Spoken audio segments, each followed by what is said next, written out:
আজি আমার লোকপ্রিয় এমপি মনে বদলাই ফাঁসি দেওয়া বিধানসভা খুনের মতো সাজাবে আমার বিরোধী দল নেতা প্রাক্তন রাজ্য সভাপতি রাহুল সিনহা সুস্বাগতম স্বাগতম স্বাগতম বিজেপির প্রাক্তন রাজ্য সভাপতি রাহুল সিনহা সুস্বাগতম স্বাগতম স্বাগতম লড়ছে লড়বে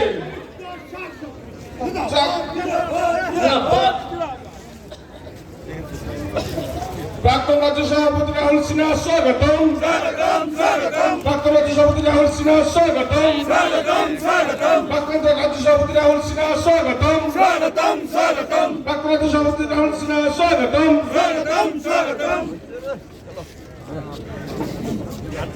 দাদা এক সাইড হয়ে যান আমাদের ছবিটা তুলে দেন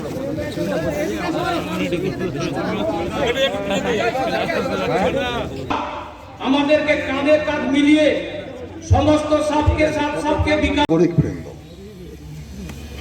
আজকে আমরা পরিবর্তন সংকল্প যাত্রা করতে এসেছি। আমার মনে পড়ে আজ থেকে 15 বছর আগে এই শিলিগুড়িতে এসেছিলাম পরিবর্তন যাত্রা করতে।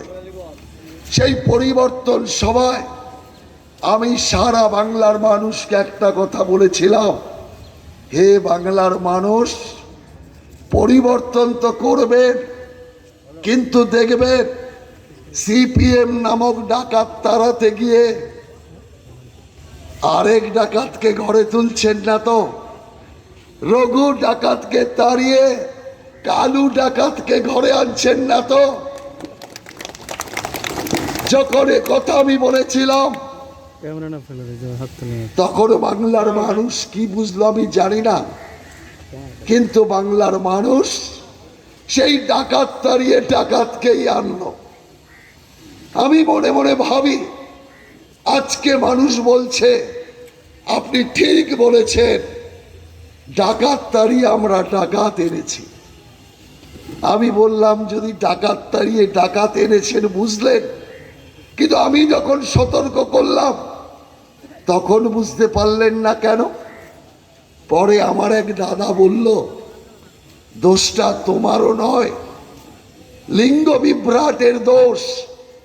লিঙ্গ বিভ্রাট। তুমি বলেছ রঘু ডাকাতকে তাড়িয়ে কালু ডাকাতকে আনবেন না।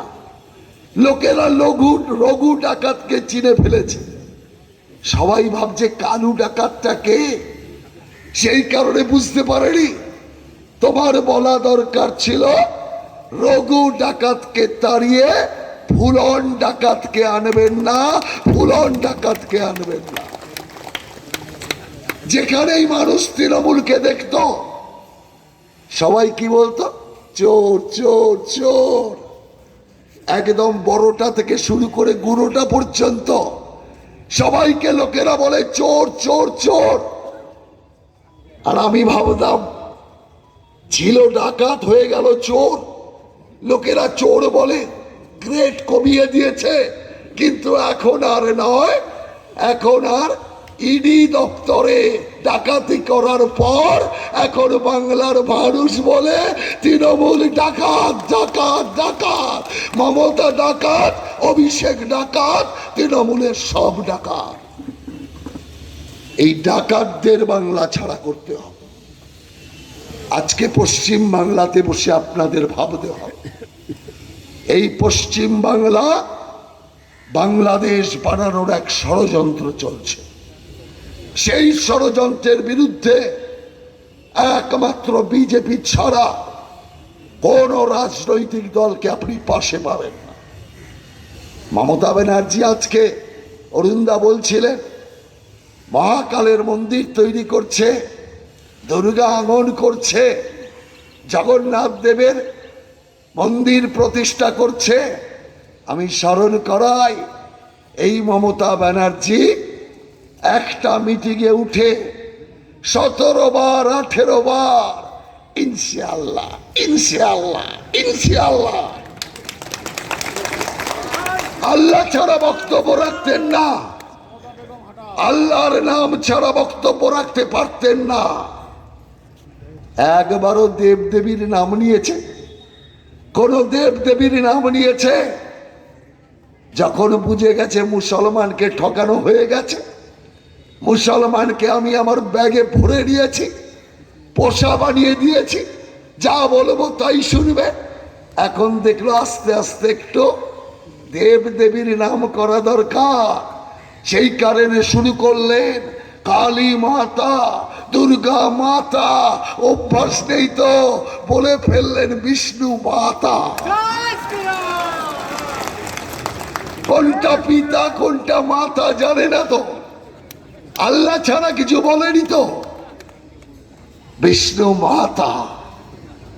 আর এখন দুর্গা মাতার কথা বলছে, দুর্গা মায়ের পায়ে মাথা টেকাচ্ছে। মনে নেই আপনাদের? বেশি দিন আগের কথা নয়, আজ থেকে 6 বছর আগে এই পশ্চিম বাংলায় দুর্গা মাতার বিসর্জন আর মহরম একই দিনে পড়ল। সবাই ভাবছে কি হবে, দুটো কি করে হবে। আমরা বিজেপি বললাম কোনো চিন্তারই কারণ নেই, ডান দিকের রাস্তা দিয়ে মা দুর্গার প্রসেশন যাবে, বিসর্জন হবে। বাঁ দিকের রাস্তা দিয়ে আমাদের মুসলমান ভাইরা তারা তাদের মহরমের তাজিয়া বাজিয়ে মহরম করবে। মমতা ব্যানার্জি দেখলো হিন্দু তো মরা, ওকে মারলেও কিছু হয় না, কালী মাতার মূর্তি কাটলেও হিন্দুর চেতনা ফেরে না। সেই কারণে মমতা ব্যানার্জি বললেন না, দুর্গা প্যান্ডেলে বন্দি থাকবে, মহরমের প্রসেশন আগে হবে, কালকে দুর্গা মাতার বিসর্জন হবে। শ্বশুর বাড়ি ফিরবে দুর্গা মা পরিবার নিয়ে, হঠাৎ আটকা পড়ে গেল। চোখের সামনে দিয়ে দেখছে মুসলমান ভাইরা তাজিয়া বাজিয়ে মহরমের মিছিল নিয়ে যাচ্ছে। মা নিশ্চয়ই কার্তিক গণেশকে বলেছিল একটু বাইরে বেরিয়ে খোঁজ নে, আমরা পশ্চিম বাংলায় আসার বদলে ভুল করে বাংলাদেশে চলে আসিনি তো। কার্তিক গণেশ বলছে না মা, আমরা বাংলাদেশে আসিনি, আমরা পশ্চিম বাংলাতেই এসছি। পশ্চিম বাংলায় এখন মমতা বেগমের রাজত্ব চলছে, তাই এখানে আমরা বন্দি, মহরম চালু হচ্ছে। কলকাতায় পুলিশ প্রহরায় হাইকোর্টের আদেশে সরস্বতী পুজো করতে হয়। কোথাও তফাৎ আছে? যা চলছে বাংলাদেশে তাই চলছে এখানে। আমার একজন বলল চলবে না কেন, বাংলাদেশে মোহাম্মদ ইউনূসের সরকার চলছে আর এখানে মোহাম্মদ ইউনূসের বোনের সরকার চলছে। তো ভাই যেদিকে যাবে বোনও তো সেদিকে যাবে। আমরা কি দেখলাম, দুর্গা মাতার বিসর্জন বন্ধের পর মায়ের কোপ নেমে এলো তৃণমূল কংগ্রেসের ওপর। মমতা ব্যানার্জি দেখলো বাঁচতে হবে, কি করা যায়। তখন দেখলো যদি পশ্চিম বাংলায় কোনো মন্দিরে যায় তাহলে তো মুসলমানরা টের পেয়ে যাবে, যদি ভোট কমে যায়। তাই ঠিক করলেন একটা বাহানা। তৎকালীন উড়িষ্যার মুখ্যমন্ত্রী নবীন পট্টনায়কের সাথে দেখা করবার ছল করে গেলেন ভুবনেশ্বর। তার আগে মমতা ব্যানার্জি পৌঁছে জগন্নাথ দেবের মন্দিরে, মন্দিরের প্রথম সিঁড়িতে পা রাখতে যাবে। মন্দিরের সিঁড়ির ওপরে দাঁড়িয়ে থাকা পান্ডা বললেন, হে ম্যাডাম আর এগোবেন না, এটা হিন্দু মন্দির, এখানে মুসলমানের প্রবেশ নিষেধ। যেই মাত্র কথা বলা চিৎকার শুরু হয়ে গেল। সাংবাদিকরা জিজ্ঞাসা করলেন পান্ডাদের, কি বলছেন আপনারা? মমতা ব্যানার্জি ব্রাহ্মণ কন্যা, মমতা ব্যানার্জি হিন্দু কন্যা, তাকে আপনারা মুসলমান কি করে বলছেন? পান্ডারা সহজ জবাব দিল, আমরা যখনই বাংলায় গিয়েছি যেদিকে তাকিয়েছি উনাকে দেখেছি, ডান দিকে তাকিয়েছি গাছে ঝুলছে হিজাব পরা মমতা, বাঁ দিকে তাকিয়েছি লাইট পোস্টে ঝুলছে বোরখা পরা মমতা, সামনে তাকিয়েছি কোন বাড়ির রেলিংয়ে ঝুলছে নামাজ পড়া মমতা। অর্থাৎ যেদিকেই তাকিয়েছি সেদিকেই বোরখা দেখেছি, নামাজ দেখেছি, এমনি তো দেখিনি। সেই কারণে বুঝবো কি করে এই আসল হিন্দু না মুসলমান। এই যে অবস্থা আমি আপনাদের বলতে চাই, কেউ আজকে একটা বোরখা পরা ছবি দেখাতে পারবে? কেউ একটা নামাজ পড়া রোজা রাখা ছবি আর কোথাও দেখাতে পারবে? একবার মঞ্চে আল্লাহর নাম দিতে শুনবে কেউ বলতে পারবে? হে মুসলমান ভাইয়েরা, আমি আপনাদের জন্যই ভাষণ দিচ্ছি। যে মমতা ব্যানার্জি বিপদে পড়লে আল্লাহকেও ফেলে দিতে পারে, সে মুসলমানকে ফেলতে কতক্ষণ, মুসলমানকে ছুটতে কতক্ষণ।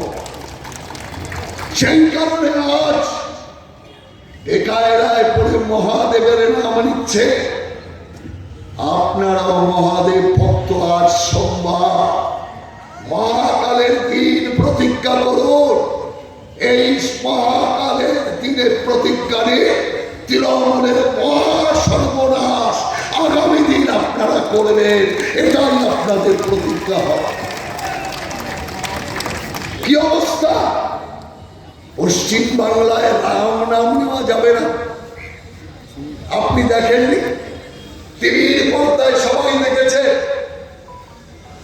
ব্যারাকপুরে মমতা ব্যানার্জি যাচ্ছে গাড়ি নিয়ে, ভিড় করে রাস্তায় লোকেরা দেখার জন্য দাঁড়িয়ে আছে। হঠাৎ ওই ভিড়ের মধ্যে থেকে 3-4 জন উৎসাহে জয় শ্রীরাম বলে ফেলেছে। যেই না জয় শ্রীরাম বলা, গাড়ি থেকে নেমে তেড়ে গিয়েছে। কে বললো জয় শ্রীরাম? কে বললো জয় শ্রীরাম? যারা বলেছে ভয় পেয়ে গিয়েছে, আর কোনো শব্দ করে না। তখন ফিরে আবার গাড়িতে উঠতে যাচ্ছে, আবার বলছে জয় শ্রীরাম, আবার তেড়ে আসছে, আবার গাড়িতে যাচ্ছে, আবার জয় শ্রীরাম, আবার তেড়ে আসছে। আমি দেখছিলাম আর ভাবছিলাম, পাড়ায় অনেক পাগলকে, অনেক দুষ্টু ছেলেরা খেলায় নানান রকম নামে, সেও খেতে খেতে তেড়ে তেড়ে যায়, তেড়ে তেড়ে আছে, তেড়ে তেড়ে যায়, একদম সেই দৃশ্য। কেন দেখেনি? মোদীজি পরশুদিন বন্দে ভারত স্লিপার ট্রেনের উদ্বোধন করব, কিন্তু তার আগে হাওড়া স্টেশনে মোদীজি প্রথম বন্দে ভারতের উদ্বোধন করছে। আমরা সবাই স্টেশনে গেলাম, হাজার হাজার মানুষ গেলেন, উনিও এলেন। উনি আসার পর সবাই আমরা বসে আছি। মোদীজি উদ্বোধন করবে, ভার্চুয়ালি উদ্বোধন হবে। হঠাৎ এই হাজার হাজার লোকের মাঝে 5 জন যুবক হঠাৎ উৎসাহ করে বলে ফেললেন জয় শ্রীরাম। যেই বলল জয় শ্রীরাম, বলল রাম নাম। কে বলল রাম নাম? যেখানে আমি থাকবো না সেখানে আমি থাকবো না, আমি চলে যাবো এখান থেকে। আমি ভাবলাম নাটক করছি, নাটকই তো করে, সেই কারণে ভাবলাম নাটক করছে, আসলে যাবে না। কিন্তু পরে দেখলাম আমি ভুল বুঝেছি। নাটক না, একদম বাস্তব। কট করে চলে গেলে, আর আমি মনে মনে বসে বসে ভাবছি, ছোটবেলায় যখন আমরা লেখাপড়া করতাম, আমাদের বাড়িতে কারেন্ট ছিল, এলাকাতেই কারেন্ট আসেনি। তাই উঠোনের মধ্যে দিয়ে এক ঘর থেকে আরেক ঘরে যখন যেতাম, ভয় পেতাম, ভূতের ভয়। বাড়ির বড়রা শেখাতো, মনে মনে রাম নাম জপ করবি, রাম নাম জপ করলে ভূত আসে না, রাম নামে ভূত পালায়। আমরাও বড়দের কথায় ভরসা করে রাম নাম করেছি, ভূত কখনো আসেনি। ভূত পালিয়েছে কিনা জানি না, ভূত পালাতে দেখিনি, কিন্তু ভূত কখনো আসেনি। ছোটবেলা রাম নাম করে ভূত পালাতে না